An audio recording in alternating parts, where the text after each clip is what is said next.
재개발 재건축 쟁점 실무 시간입니다.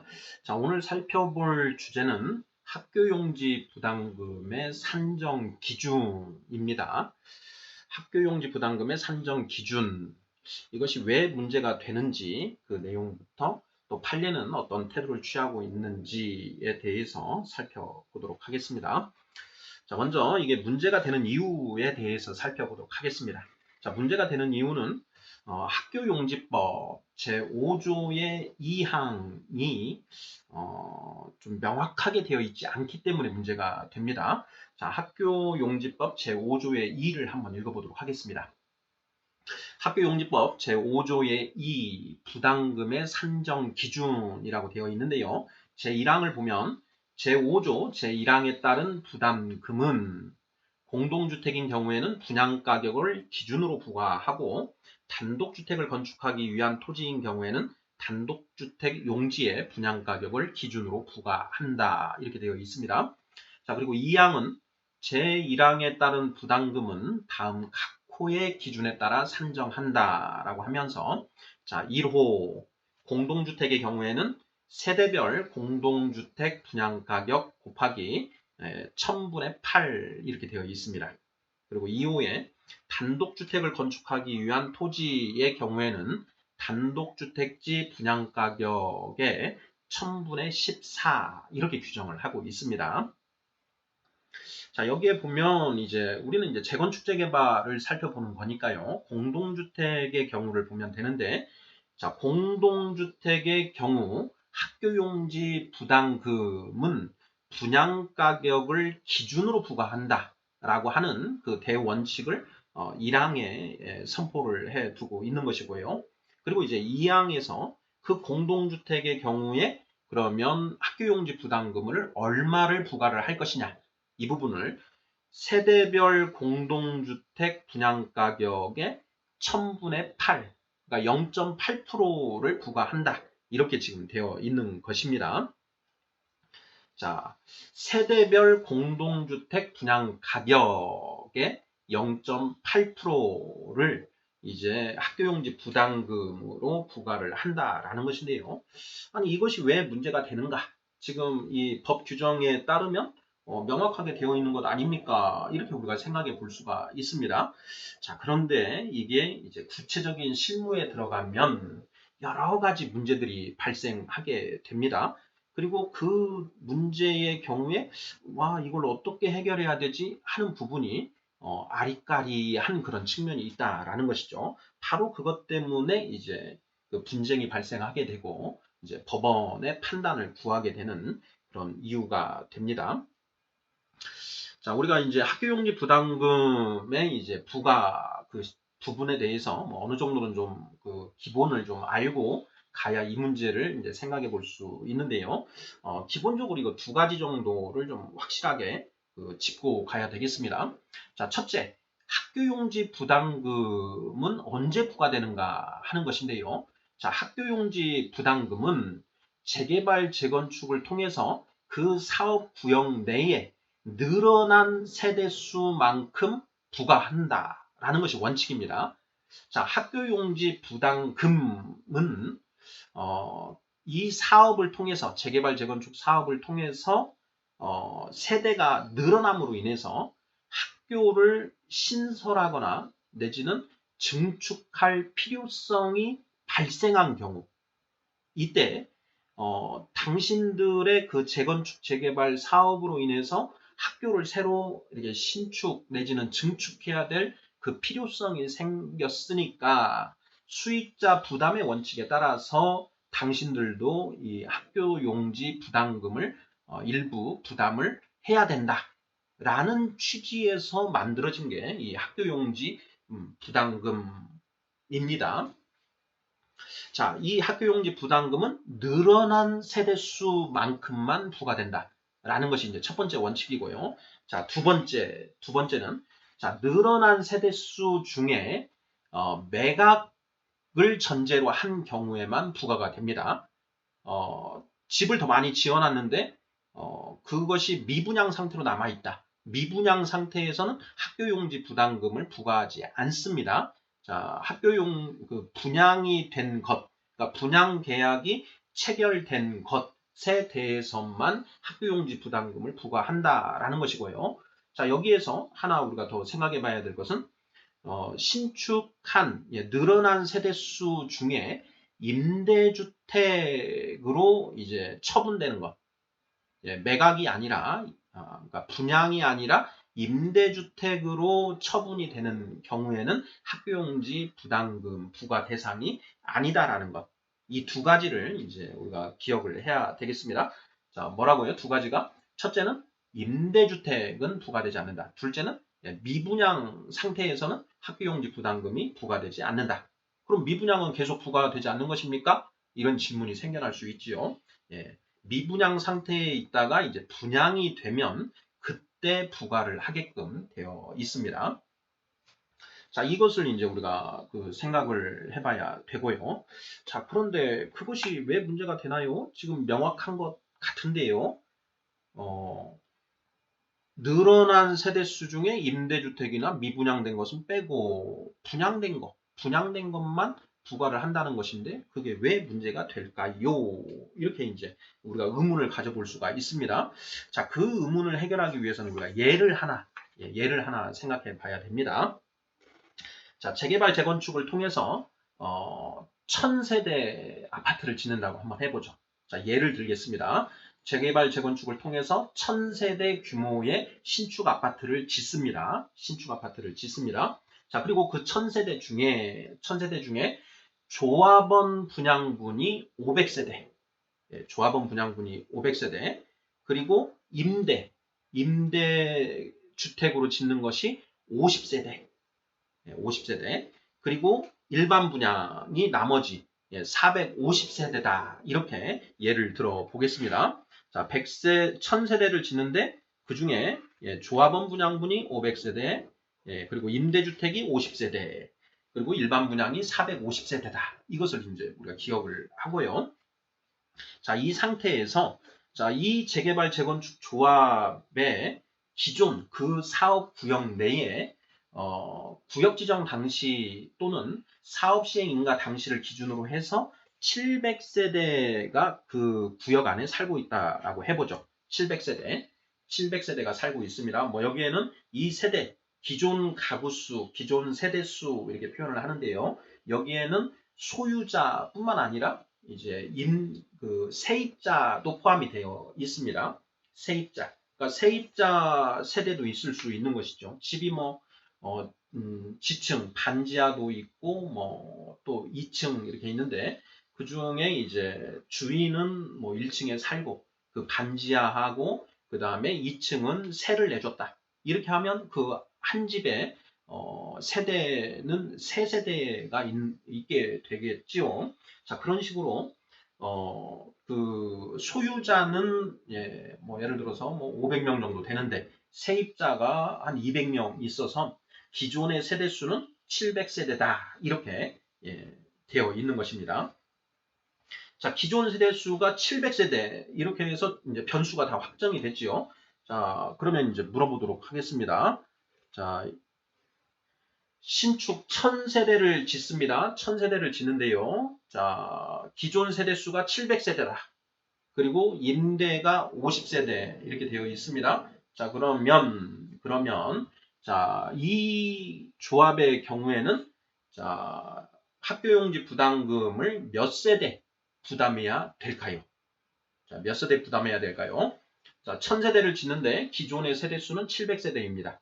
자, 그러면 늘어난 세대수는 300세대가 되겠지요. 그 300세대인데 그 중에 1000세대 중에 임대주택이 50세대가 있으니까 50세대는 학교용지 부담금이 부과가 안 됩니다. 그러면 늘어난 300세대 중에 50세대 임대주택 50세대를 제외하면 250세대의 이제 학교용지 부담금이 부과가 되는 것이죠. 자, 그러면 여기에서 이제 문제가 발생합니다. 자, 250세대가 늘어났고 그 250세대에 대해서는 이제 각 세대별로 1000분의 8씩 0.8%씩 학교용지 부담금을 부과를 해야 되는데 자, 어느 세대에 대해서 학교용지를 부과할 것이냐 하는 문제가 이제 여기서 발생한다라는 것입니다. 일반 분양이 지금 우리 1000세대 중에 450세대죠. 자, 450세대가 다 분양됐다고 한번 보겠습니다. 뭐 미분양 없이 그 완판이 됐습니다. 자, 일반 분양 450세대 다 됐고, 또 조합원도 500세대 다 이제 그 조합원 다 분양 받았습니다. 자, 그러면 그 950세대인데 1000세대 중에 임대 50세대를 제외하고 나머지 950세대 중에 250세대가 학교용지 부담금의 부과 대상이 된 것이죠. 자, 그런데 그 950세대는 분양 가격이 각각 천차만별입니다. 자, 우리가 이제 아파트 같은 경우에 평형에 따라서, 예, 그러니까 타입에 따라서 달라지죠. 뭐 그게 몇 회배인가, 몇 제곱미터인가, 그냥 우리 편하게 평형이라는 표현을 써보면 뭐 24평형도 있고 30평형도 있고 뭐 33평형도 있고 뭐 41평형, 뭐 크게는 뭐 51평형, 60평형까지 있다고 이렇게 해보죠. 골고루 이렇게 되어 있는 경우에 당연히 평형이 클수록 분양가도 이제 뭐 큽니다. 보통 그렇다라는 것이죠. 자, 그리고 또 감정을 해보면은 로얄층에 있는 것은 가격이 높고, 예, 낮은 층에 저층에 있는 것은 또 가격이 낮을 수 있습니다. 그리고 뭐 향에 따라서 뭐 이게 남향이냐 동향이냐 서향이냐 뭐 북서향이냐 이런 향에 따라서 또 가격의 차이가 있을 수 있고, 또 조망에 따라서 가격의 차이가 생겨날 수 있습니다. 어느 쪽은 그 경치 좋은 그런 산을 바라보고 있다거나, 또 어느 쪽은 이 강이나 뭐 이런 경치 좋은 그런 호수 이런 걸 바라보고 있는 경우, 그런 경우에는 그런 이제 장점으로 인해서 그 가격이 좀 더 높게 책정이 되는 것이죠. 자, 이렇게 어느 호실 하나 이렇게 가격이 같지 않고 다 천차만별인데, 그 950세대 중에 250세대에 대해서 부과를 하는데 어떤 걸 뽑을 것이냐 하는 이런 문제가 발생한다라는 것이죠. 자, 이런 경우 지금 그 법은 어떻게 하고 있느냐? 세대별 공동주택 분양가격 곱하기 0.8% 이렇게 하기로 되어 있는데요. 자, 어떻게 이 금액을 산출할 것인가 하는 것이 문제가 됩니다. 자, 조합 입장에서는 어떤 게 유리할까요? 950세대를 쭉 그 분양가액 순으로 쭉 정리를 해서, 예, 그 분양가가 낮은 것부터 해서 250개를 이렇게 딱 선정을 해가지고 그 금액 곱하기 0.8 이렇게 해서 납부를 하면 이 학교용지 부담금을 부과하는 조합 입장에서는 가장 좋습니다. 자, 반면에 이제 이 학교용지 부담금을 받는 이 국가 입장에서는 분양가가 높은 것부터 해서 250번까지 해서 이걸 기준으로 해서 학교용지 부담금을 부과하면은 가장 저렴하겠죠. 가장 유리하겠죠. 가장 돈을 많이 벌게 되니까요. 자, 그러면 이 관청과 조합 사이에 서로 이제 그 의견 다툼이 있을 수 있습니다. 자, 이거는 950세대 전부를 기준으로 한 경우이고요. 그 다음에 또 여기에서 어떤 주장을 할 수가 있냐면, 그 조합원 분양분은 조합원들 것으로 간 것이니까 그러면 일반 분양분에서 해야 되는 거 아니냐, 이런 이제 의문이 또 생겨날 수 있습니다. 왜냐하면 학교용지 부담금은 기존보다 늘어난 세대수에 대해서 이제 부과한다 이렇게 되어 있으니까요. 기존의 조합원들이 분양받은 그 세대는 당연히 이제 빼고 일반 분양분 중에서 이제 가격을 가지고 산출을 해야 되는 거 아니냐. 우리가 지금 그 준 예시에서는 일반 분양분이 450세대였죠. 그러니까 그 450세대를 기준으로 해서 뭐 국가 입장에서는 1번부터 분양가가 높은 순으로 1번부터 250번까지 하고, 그 조합 입장에서는 분양가가 최고 낮은 것부터 해서 거꾸로 해서 250개 이렇게 그 0.8% 납입하면 되는 거 아니냐. 또 이런 그 대립이 있을 수 있습니다. 그리고 또 조합 입장에서는 아니 왜 조합원 분은 빼고 일반 분양분만 가지고 그걸 산출해야 됩니까? 어차피 조합원 세대도 한 세대고 그리고 그 일반 분양도 한 세대인데 지금 법에서 조합원 세대를 빼라 이런 걸 정해놓은 게 아니지 않습니까? 하고 또 이렇게 반발할 수가 있는 것이죠. 그래서 이 문제가 이제 그 복잡할 수 있다라는 것입니다. 그리고 이제 조합 입장에서는 조합원 분양분의 경우에는 일반적으로 그 일반 분양분보다 분양가가 좀 저렴하죠. 평당 단가가 뭐 일반 분양의 경우보다 뭐 한 200만 원, 평당 200만 원, 뭐 300만 원 이런 식으로 조금 더 싸게 이제 책정이 되지 않습니까? 그러니까 조합 입장에서는 조합원 분양분을 기준으로 해서 이 금액을 산출하는 것이 더 유리한 경우도 있는 것이죠. 그런데 꼭 그렇지도 않습니다. 또 반대의 경우도 있습니다. 어떤 경우에 보면은 조합원들에게는 큰 평수를 이제 분양을 하고 이제 작은 평수, 소형 평수만 남아서 그 소형 평수를 일반 분양하는 경우도 있을 수가 있지요. 그래서 조합원들은 뭐 40평형대, 50평형대 이렇게 가져가고 그 다음에 일반 분양분은 다 25평형대를 일반 분양했다. 그러면 그 조합원 분양분 한 세대에 그 분양가가 40평대와 50평대이기 때문에 그 금액 자체가 높습니다. 그러니까 이 세대별 그 분양 가격을 기준으로 하기 때문에 뭐 이런 경우에는 또 불리할 수도 있는 것이죠. 그래서 경우에 따라서 다양하게 이런 이제 패러다임의 변화가 생기고 그로 인해서 유불리의 차이가 생길 수 있다라는 것입니다. 자, 이렇게 그래서 이제 문제가 발생을 하는 것입니다. 자, 그래서 이제 우리가 판례를 한번 살펴보겠습니다. 전주에 있는 박우멀 1구역 주택 재개발 정비사업 조합 사건인데요. 조합에서는 이제 이런 주장을 했습니다. 학교용지법 5조의 2의 제2항 1호를 보면 공동주택은 세대별 공동주택 분양가격 곱하기 0.8% 이렇게 되어 있는데 여기에 세대별 공동주택 분양가격을 확정할 수 있는 방법이 없다. 이게 너무 불명확하게 이렇게 되어 있어서 이 법 자체가 위법이다. 이렇게 이제 그 주장을 했습니다. 그런데 이제 1심 법원에서는 전주지방법원에서는 그 주장을 받아들여서 이 학교용지 부담금 전체 부과된 금액 약 이 사건의 경우에는 그 학교용지 부담금이 19억여 원 정도가 이렇게 부과가 됐었는데요. 그 금액 전부를 이제 취소해버린 것입니다. 이러니까 이제 조합 입장에서는 굉장히 이제 기분이 좋았지요. 자, 그런데 이제 전주시가 이제 이것에 대해서 항소를 했습니다. 전주시장이 항소를 했고 그 항소심에서 이제 다시 뒤집히게 되었는데요. 항소심 법원은 이제 이런 논리를 전개를 했습니다.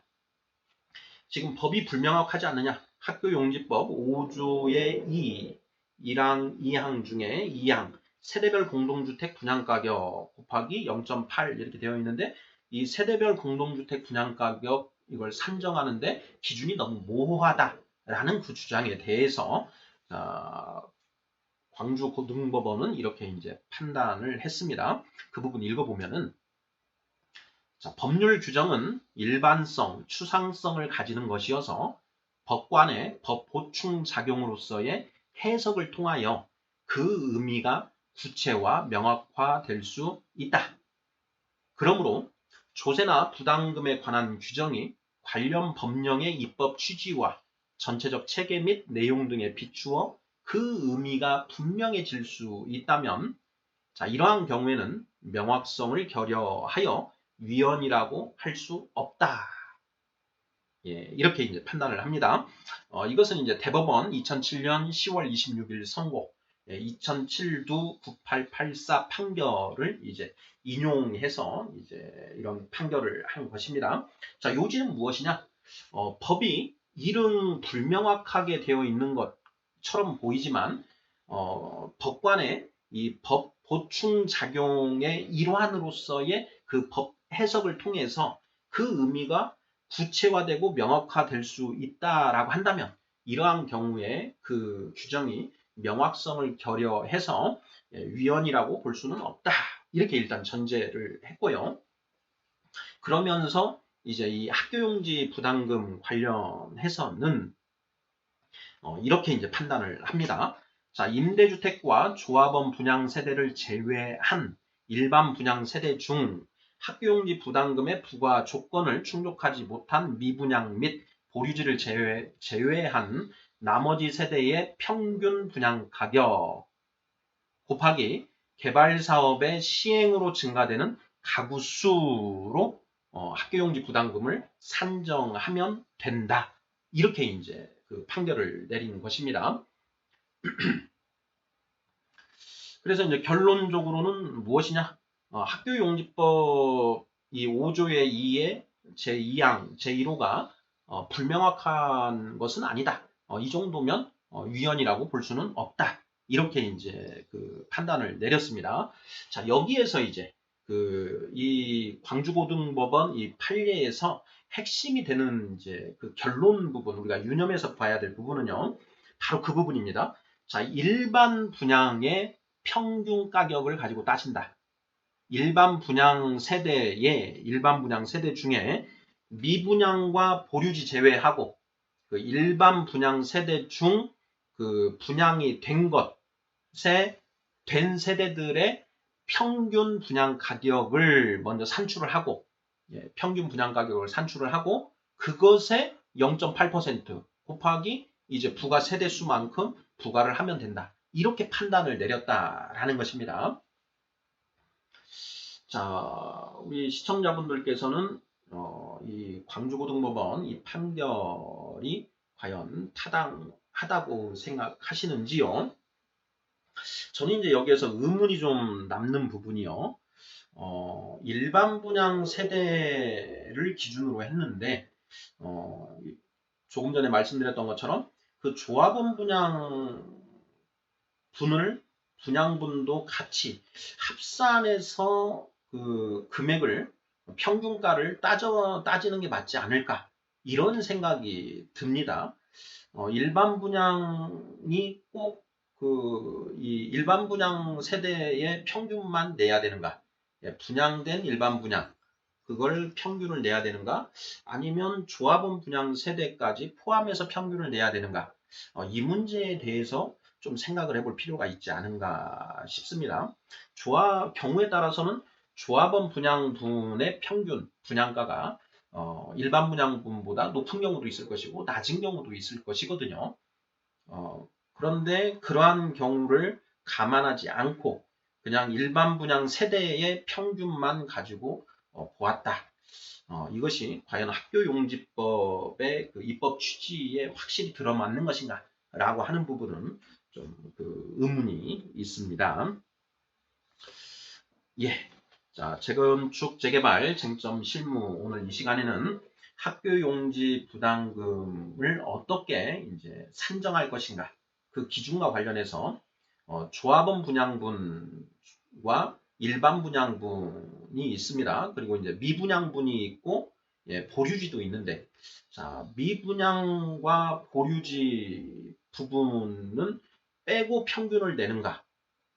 이것도 지금 이제 그 의문이 될 수 있습니다. 언젠가는 분양이 될 텐데 분양이 안 되면 조합 소유로 갈 것이고 그걸 뭐 임대를 하던가 이런 식으로 이제 또 하게 될 것인데 미분양이 된 부분에 대해서 지금 미분양 상태이기 때문에 학교용지 부담금은 부과하지 않는다 하더라도 이 분양가 평균을 산출하는 데 있어서 그것은 빼는 것이 맞는 것인가 하는 부분도 의문이 될 수 있습니다. 우리가 그 예로 들었던 것 중에 일반 분양분이 450세대인데 예를 들어 미분양이 300세대가 났다. 이렇게 생각을 해보죠. 미분양이 300세대가 났다. 그리고 분양이 된 세대가 150세대인데 150세대 이 분양된 것은 좋은 평형대, 뭐 큰 평형대 이런 것만 분양이 됐다라고 해보죠. 그러면 그 150세대에 대해서는 학교용지 부담금이 이렇게 많이 부과되지 않을까? 당연히 많이 부과되겠지요. 이것이 타당한가? 미분양으로 이렇게 남아있는 경우에요. 그래서 아직도 몇 가지 이렇게 의문, 쟁점들은 남아 있다. 이런 생각이 듭니다. 이런 부분들이 이제 향후 실질적인 분쟁으로 발생을 하고 법원에 이제 또 재판, 이 소송이 제기돼서 어떤 판결이 나는가 하는 부분도 좀 관심을 가지고 살펴볼 부분이 아닌가 싶습니다. 학교용지 부담금의 산정 기준에 대해서 살펴보았습니다. 감사합니다.